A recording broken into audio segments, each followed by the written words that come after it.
Evangelho de João, capítulo 3, verso 16, diz assim: Porque Deus amou o mundo de tal maneira que deu o seu Filho unigênito para que todo aquele que nele crê não pereça, mas tenha a vida eterna. Mais uma vez.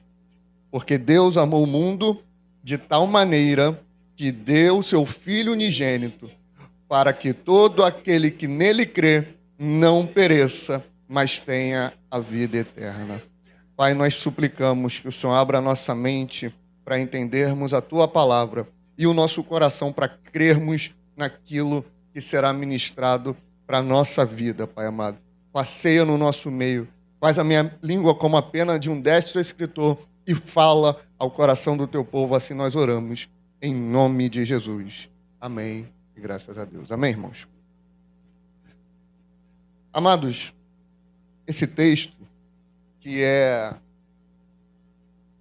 não é exagerado dizer que é um texto mundialmente conhecido, esse Salmo 23, entre outros, né? São bem... Salmo 91, inclusive fica, né, aberto na estante, pegando poeira de um monte de gente, não fica aberto no coração. Nesse texto, o apóstolo João está relatando um dos maiores encontros que já existiu. O Deus que se fez homem, que se fez carne, habitou entre nós, vindo como um profeta, sim, como um profeta, vindo como o Messias, o enviado, o ungido, o Cristo, mas era Deus também. Ele é Deus. E ele se encontra com um homem que, em tese, estudava e conhecia a respeito dele. Só que ele chega para esse homem quando eles têm um encontro e dá algumas declarações que a gente pode ficar um pouco... Ora, como é que isso pode acontecer? Nicodemos chega para Jesus sendo um dos principais da sinagoga, ou seja, o cara era da patente alta. Igual tem aquele cântico filosófico, né? Bigode grosso, né? Patente alta, esses negócios aí, né? Nicodemos, ele era da alta classe. Só que ele chega para Jesus e fala: mestre, ninguém pode fazer os sinais que tu fazes se não vier da parte de Deus. Ninguém pode operar o que o Senhor opera se não fizer pelo poder de Deus. Quando alguém chega fazendo um elogio desse, como é que você espera que seja a reação dessa pessoa? Vai ficar tranquilona, né? Vai ficar assim, vai inflar. Olha, eu fui reconhecido. Olha, você toca bem. Você prega bem. Você dá uma boa aula, você evangeliza como ninguém. Você opera sinais e maravilhas nesse mundo. Você é inigualável. A gente já fica como? Lá naquela igreja, na Aliança Cristã, eu tive a minha vida transformada, mudada. O pastor já fica como? Qual que seria a resposta correta? Amém. Geralmente é essa, né? Amém, amém. Glória a Deus. Jesus já dá um confronto, porque o evangelho é isso. É tirar da zona de conforto e mostrar aquilo que deve ser feito. O evangelho não foi estabelecido e o seu reino para trazer lisonjas, para trazer engrandecimentos vazios, para trazer soberba. Não. Jesus não caiu naquilo. Enquanto Nicodemos traz um elogio, olha, ninguém pode fazer o sinal que tu fazes se não vier da parte de Deus. Jesus responde: necessário te é nascer de novo. Você pode estar vendo o que for, você pode estar presenciando o que for, mas isso não vai mudar a tua vida se tu não nascer de novo. A tua vida vai continuar a mesma. Você vai continuar todo errado, mesmo eu fazendo sinais e prodígios, ressuscitando morto, curando enfermo, expulsando demônios. Porque necessário te é Nascer de novo, Nicodemo. Ora, mas como que eu vou fazer isso sendo velho? Você não entende, Nicodemos, porque aquele que é nascido da carne é carne, mas quem é nascido do Espírito é Espírito. E nessa conversa de titãs, Jesus brada esse verso. Lutero resume esse verso, define esse verso, melhor dizendo, como o resumo do Evangelho, o resumo da Bíblia. É como se fosse um pequeno evangelho. Porque Deus amou o mundo de tal maneira que deu o seu Filho unigênito, para que todo aquele que nele crê não pereça, mas tenha a vida eterna. Aqui Jesus ele vai mostrar a origem, o processo e a consequência da salvação. A origem da salvação está no amor de Deus. Nós não fomos salvos porque a gente merece. A gente não foi salvo simplesmente porque a gente teve algum mérito nisso. A gente não foi salvo porque Jesus olhou e falou, esse daqui merece, aquele lá não merece. Não. A origem da salvação não está no mérito do homem. A origem da salvação não está naquilo que o homem faz. Não está nas ações do homem. Por isso que até chegar nesse verso, Jesus estava explicando para Nicodemo, você tem que nascer de novo, porque tu não merece a salvação. Você não merece. E pasme, você também não consegue sozinho. Sabe aquele verso que a gente fala que para Deus nada é impossível? Isso está no Evangelho de João. Só que Jesus fala esse verso em uma resposta, em um contexto com os seus discípulos. Jesus dá um discurso muito duro, muito forte. Os discípulos olham e falam assim, olha só, se é dessa forma, quem poderá salvar-se? Jesus brada, para os homens é impossível, mas para Deus, todas as coisas são possíveis. Esse verso não é para te incentivar a conquistar algo aqui na terra, no aqui e agora. Porque Paulo fala, se esperamos Cristo somente para esta vida, nós somos os mais miseráveis dentre os homens.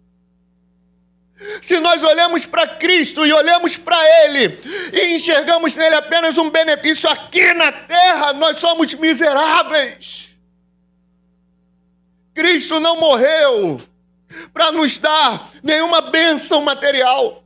Cristo não morreu para nos saciar materialmente. Cristo morreu por amor, porque se fosse por mérito, nós estaríamos condenados. Mas porque Deus amou o mundo. O motivo da salvação é o amor. Eu quero uma definição de amor. Olha para a cruz. Olha para o Gólgota. Olha para o Cordeiro de Deus imaculado, sendo sacrificado, sendo contado com os malfeitores. Olha para ele tomando uma chibatada por mim e por você. O que é aquilo? Loucura? Não, é amor. É o grande amor de Deus. É como louvamos. Grande, tão grande, alto, tão alto, fundo, profundo. Bem maior que o mundo. O Evangelho é isso. A salvação, ela tem origem no amor de Deus. Além dos territórios da Judéia e de Israel. Qual é a extensão desse amor? Deus amou os judeus? Não. Deus amou Israel? Não. Deus amou os hebreus? Não. Deus amou Roma? Não. Ele amou quem? O mundo. Sem acepção de pessoas. Alguns falam decepção, né? Sem acepção de pessoas. Não é a cor, não é a raça, não é homem ou mulher, não é brasileiro, não é português, não é carioca, paulista, não. Não é quem tem dinheiro, não é quem não tem, porque o reino de Deus é o único lugar onde você vai ver um rico servindo um pobre, irmão. Porque todos somos iguais diante dele. A extensão do seu amor é toda a humanidade. É toda a criação. Ele não tem limites no seu amor. É um amor incondicional. O que é que eu preciso fazer para ser amado por Deus, irmão Rosângela? Eu só preciso ser um humano. Eu só preciso existir. Eu só preciso ter Ele. É só eu reconhecer, porque esse amor já está derramado sobre nós. Mesmo sendo pecadores, nós somos amados. Mesmo sendo falhos, nós somos amados. Mesmo estando em constante erro, eu e você somos amados. O amor de Deus não se mede por aquilo que nós podemos fazer, mas se mede na entrega. É por isso que João fala lá nas suas epístolas: ninguém tem maior amor do que esse, de dar a sua vida pelo seu irmão. Jesus era um mestre, como tudo que já falei, mestre, profeta, Messias, Deus. Ele não apenas interpretava a lei, ele era a própria lei de Deus. Ele trazia excelentes explicações, tanto que os judeus, eles ficavam, né? Os escribas, os fariseus ficavam meio tensos assim, né? Com que autoridade tu falas isso? Como tu pode dizer isso, aquilo, outro? Porque ele trazia impacto. Ele explicava coisas que aos homens era loucura pensar. Inclusive, para o próprio Nicodemos, ele fala algo para Nicodemos tão curto que Nicodemos, eu posso imaginar ele, devia ser careca, né? Botando a mão na cabeça. Como eu posso nascer de novo sendo velho? Jesus, que tinha palavras para tudo, que conseguia explicar tudo, ele não conseguiu explicar a dimensão e o tamanho do amor de Deus. Ele fala assim: porque Deus amou o mundo do tamanho de Israel. Não, é maior. Ele amou o mundo do tamanho da América. Não, nem tinha, né? Ele amou o mundo do tamanho do próprio mundo. Não, ele amou o mundo do tamanho do universo. Não, não dá para definir o tamanho do amor de Deus. Então, como eu, Jesus, como eu, o mestre, que não me faltam palavras, vou definir, já sei, ele amou o mundo de tal maneira. É uma maneira infinita, é uma maneira grandiosa, é uma maneira eterna. Por isso a Bíblia vai dizer: com amor eterno eu te amei, e com as minhas misericórdias eu te atraí. A origem da salvação é o amor de Deus. E qual que é o processo dela? Qual foi o meio da salvação? O Deus encarnado. O próprio apóstolo João vai relatar no capítulo 1 que no princípio era o Verbo estava com Deus, e o Verbo também era Deus. E todas as coisas foram feitas por ele, e sem ele nada do que foi feito se fez. Ele está mostrando a identidade do Messias, que é o Deus encarnado. E ele vai explicar o porquê que o Messias veio. Verso 4. Nele estava a vida, e a vida era a luz dos homens. Houve um homem chamado João, ele não era luz, mas ele dava testemunho, ele testificava a respeito da luz. Por que era necessário vir à luz? Porque o mundo estava em trevas. E essa luz, ela veio como? Veio através do Deus encarnado. Mas não foi só a vinda dele, foi todo o seu ministério, toda a sua ação, toda a sua mensagem, toda a sua pregação, todos os seus feitos. A gente vive hoje um conceito de cristianismo cultural. Nós vamos trazer uma mensagem sobre isso. Mas só para dar uma palhinha, irmãos. O conceito do cristianismo cultural são as pessoas que querem os benefícios do reino, mas não querem o rei. Que querem até vestir uma roupagem ética e moral de que são cristãos. Só que no fim não servem a Jesus. Só seguem alguns conceitos, porque para eles é a melhor forma de vida. Inclusive, tem um ateu famoso que ele diz que segue os princípios cristãos, mas ele é um ateu ferrenho e militante contra a fé. Isso tudo para tentar desqualificar o processo da salvação. Esse processo ele só podia ser feito por um ser. Esse ser tinha que ser santo, tinha que ser imaculado. Esse ser tinha que ter contato direto com o Pai. Esse ser não podia ter conhecido o pecado. E ele tinha que ser todo-poderoso. Por que ele tinha que ser todo-poderoso? Porque ele devia ter a opção. Ele tinha que poder escolher se ele se entrega ou não. Não, mas Jesus foi capturado de forma alguma. Quando os discípulos quando o traidor chega com os soldados romanos, eles falam, quem é Jesus? Aí ele fala, sou eu. O que acontece?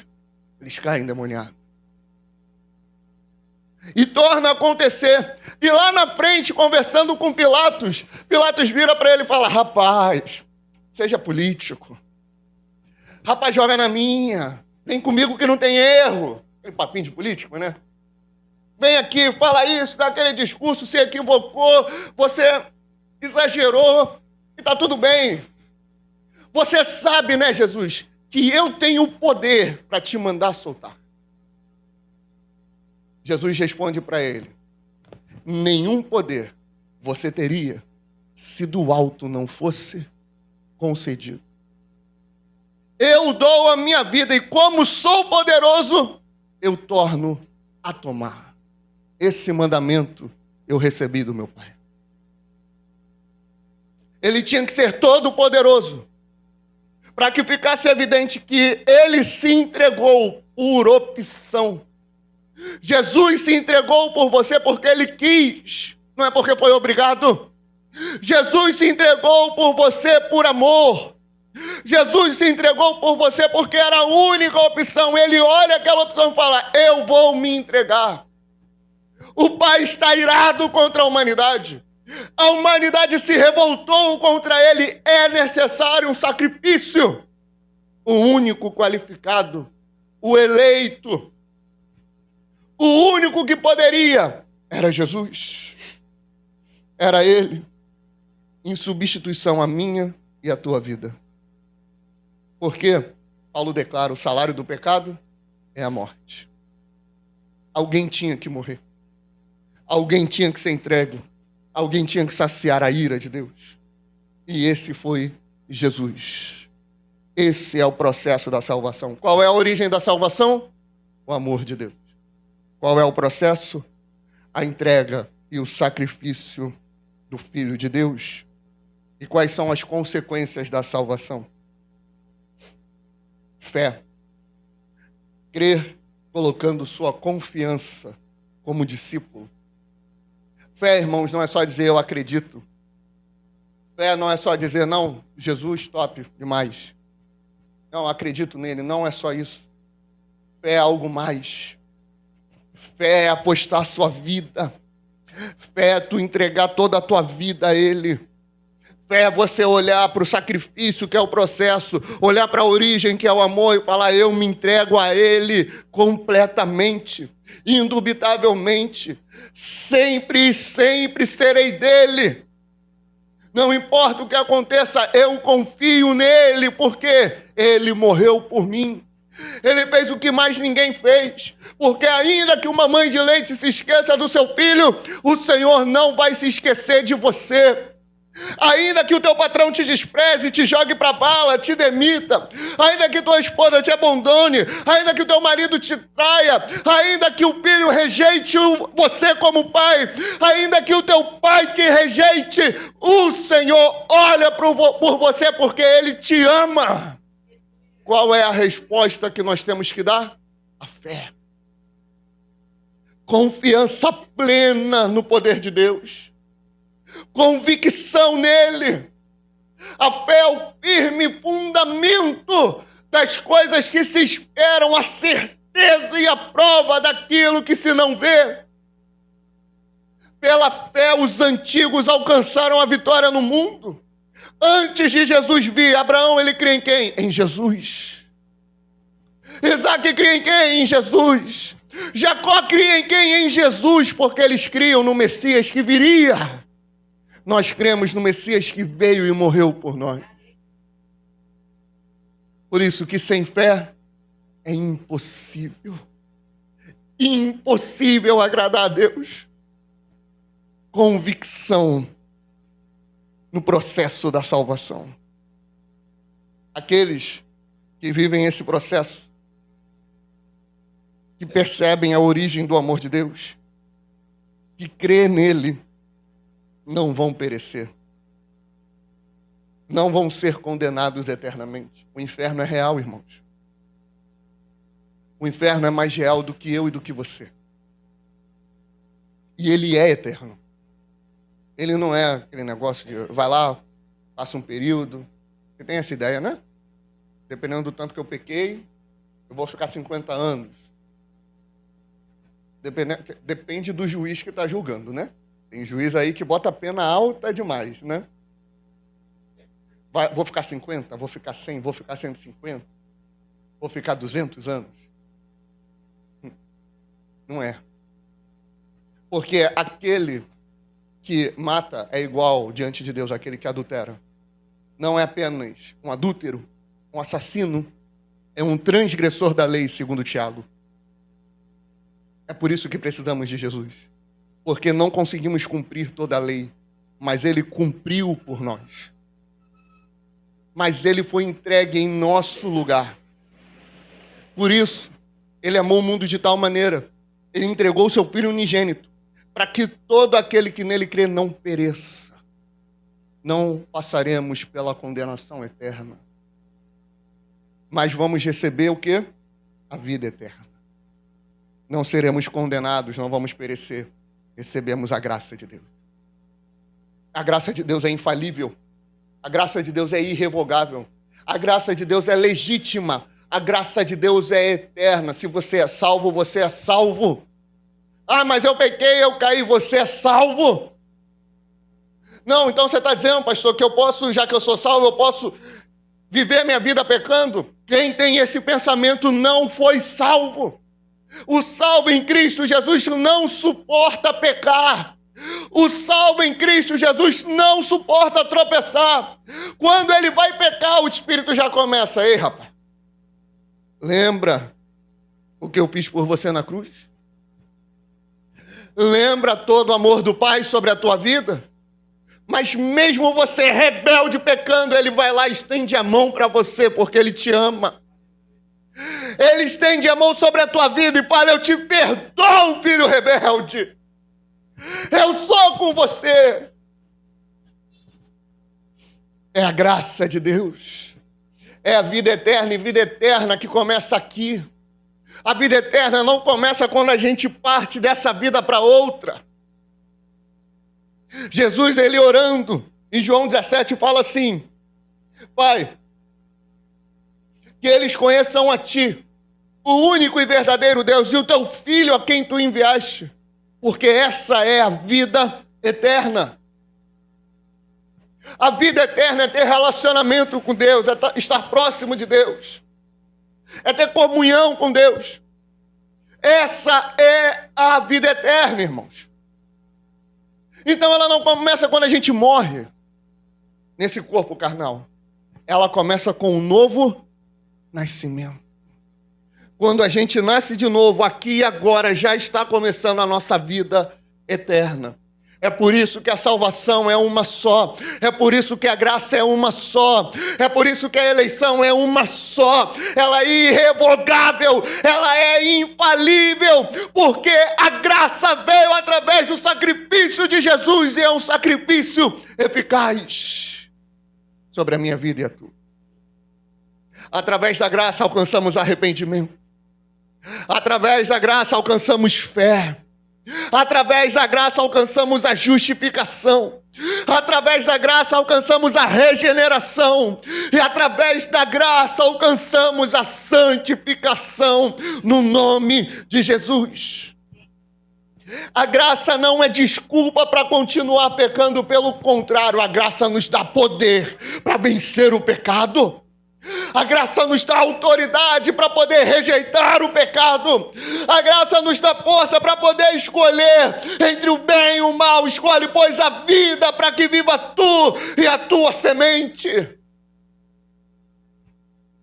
Esse é o fundamento do Evangelho. A origem da salvação é o amor de Deus. O processo da salvação é a entrega do seu filho. E a consequência da salvação é a vida eterna. A conversa de Jesus com Nicodemos é muito esclarecedora a respeito da missão do Filho de Deus.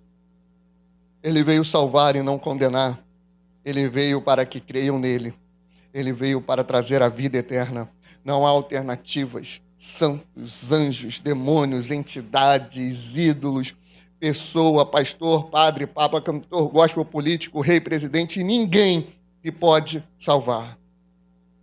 A única salvação é em Jesus Cristo, na sua vida, morte e ressurreição. Isto é o Evangelho. Amém, irmãos? Creia nisso. Essa é a origem, o processo e a consequência da salvação. Amém?